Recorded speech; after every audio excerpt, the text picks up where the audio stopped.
अभिमान पटेकर आहे। मी आज तुम्हाला मराठवाडा मुक्ती संग्राम दिन या दिनानिमित्त 2 शब्द सांगणार आहे, ते तुम्ही शांतपणे ऐकून घ्यावे अशी माझी नम्र विनंती।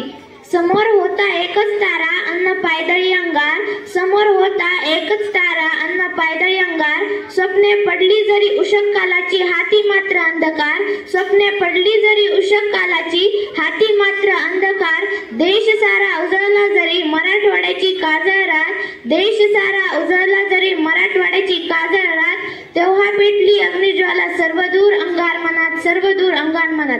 मित्रांनो, आपला भारत देश 15 ऑगस्ट 1947 ला स्वातंत्र्य झाला, पण आपला वनवास काही संपला नाही। मराठवाड्यावर अजूनही निजामांची सत्ता होती। ते स्वातंत्र्य अस्तित्व मान्य करत नव्हते। त्यांच्या या अन्याय व अत्याचाराला जनता आता फार कंटाळली होती। या अन्यायाविरुद्ध स्वामी रामानंद तीर्थ यांच्या नेतृत्वाखाली एक चळवळ उभारण्यात आली।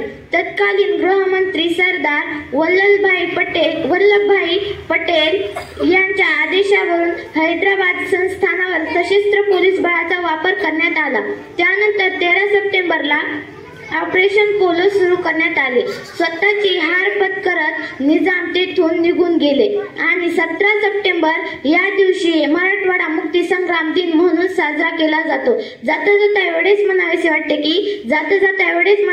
की झेलत छातीवर वार देह झिजवला मातीसाठी, झेलत छातीवर वार देह झिजवला मातीसाठी, कित्येकांनी प्राण अर्पिले महाराष्ट्राच्या मातीसाठी, महाराष्ट्राच्या मातीसाठी।